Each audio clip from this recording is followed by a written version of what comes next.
a non-governmental organization in Wamunyo that supported the girls' dream in participating in the World Robotics Olympiad in Nairobi, says they are overwhelmed and unable to cover all the expenses required to support the girls' trip to Turkey for the World Robotics Olympiad. It's a bit overwhelming for Kenya Connect to take them to Turkey, but I know out there are people who are willing to support, who are willing to come in and help the girls achieve their dreams. Being an organization that is breaking barriers to education in rural areas by eliminating the digital divide in learning, Munguti is urging people of goodwill to come in and support the three girls in realizing their dream.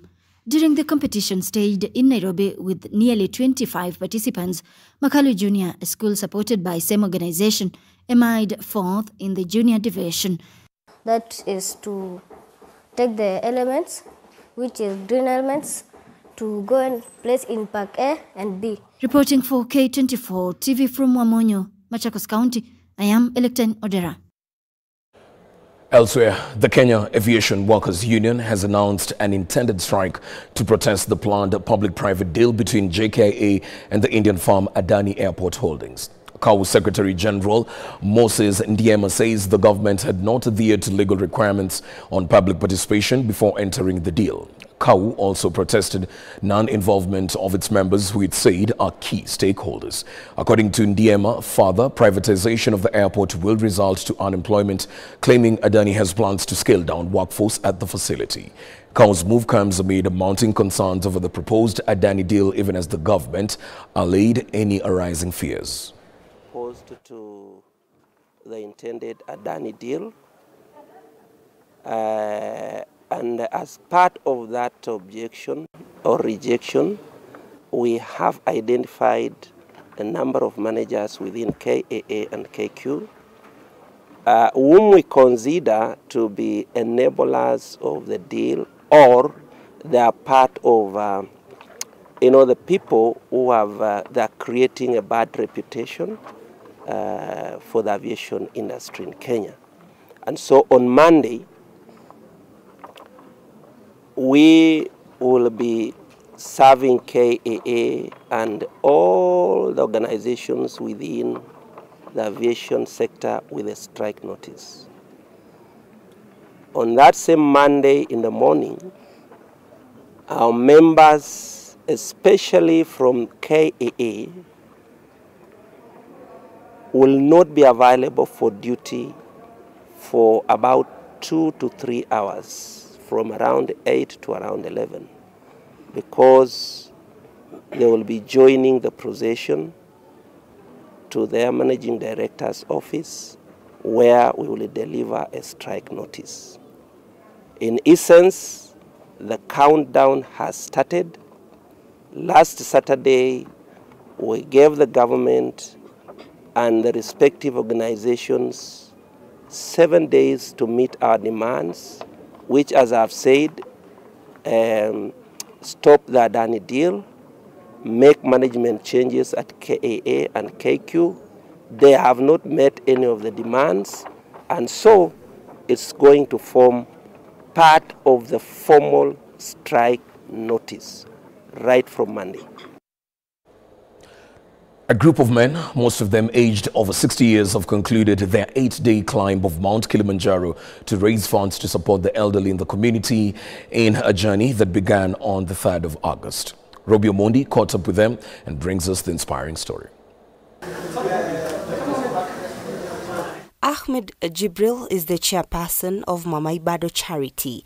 His journey to organize a charity to climb up Mount Kilimanjaro, among other climbs, began with a personal inspiration from his late mother, who always showed concern towards the plight of the elderly. The elderly were ignored.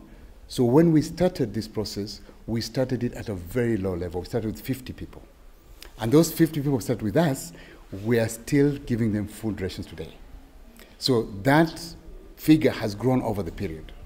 And today we support 1,000, both with health support and with food. And after her passing, Jibril and his family encountered elderly people who were struggling, thus the push to do something about it. All good things as an African society, all good things come through our elders. We always go to our elders for blessing, wisdom, and guidance. And we must not see them suffer through the end of their life. What do they call it? The tough years of their life.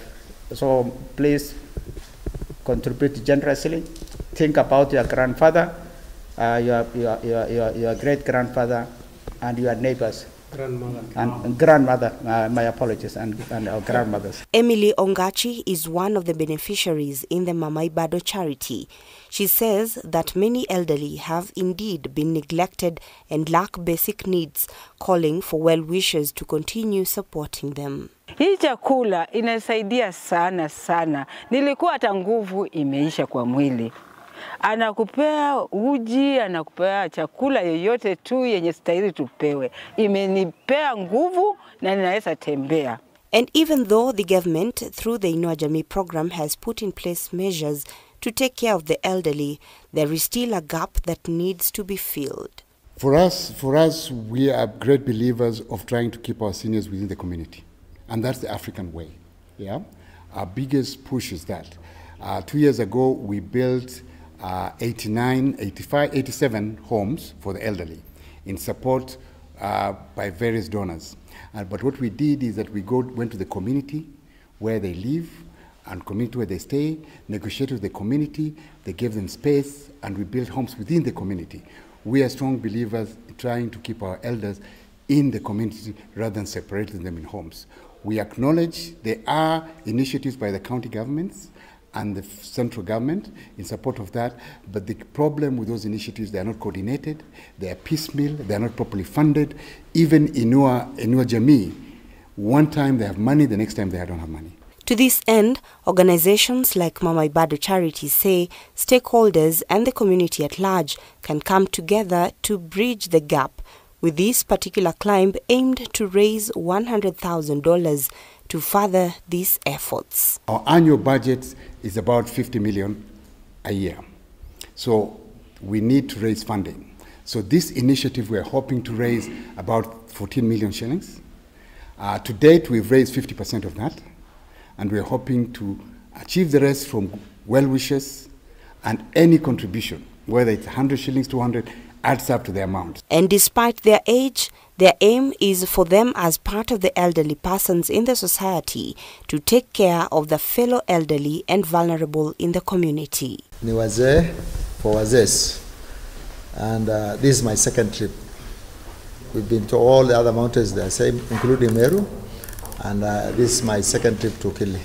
When we're climbing, you'll be surprised that the youngest guy could be the weakest person on the climb. But if you want to ask about the numbers, I'm 74. Robbie Omondi, K24. Now, in a week from now, students preparing to join universities will learn the exact amount of tuition fees they need to pay. Dr. Beatrice Inyangala, the Principal Secretary for Higher Education, has revealed that over 90,000 students have already applied for education funding as the Ministry of Education aims to support 122,000 students. According to her, a lack of crucial information, misinformation and inadequate awareness among parents and students are the primary reasons some students fail to register and apply for financial aid and loans under the new funding system. And there has been this debate about whether we have increased the cost of programs. And I want to assure you once more that we have not increased the cost of programs. When we operated the differentiated unit cost model, the cost of programs were determined, and government committed to support up to 80% of the cost of the program, while families would then meet 20% of the cost of the program with support from the Higher Education Loans Board. From 19th of August this month, every student will know how much they are supposed to pay fees, how much their families are supposed to contribute to the full cost of the program in terms of fees. That I can tell you. Well, we'll take a break at this point, but when we get back, we have some sports news for you. Stick around for that.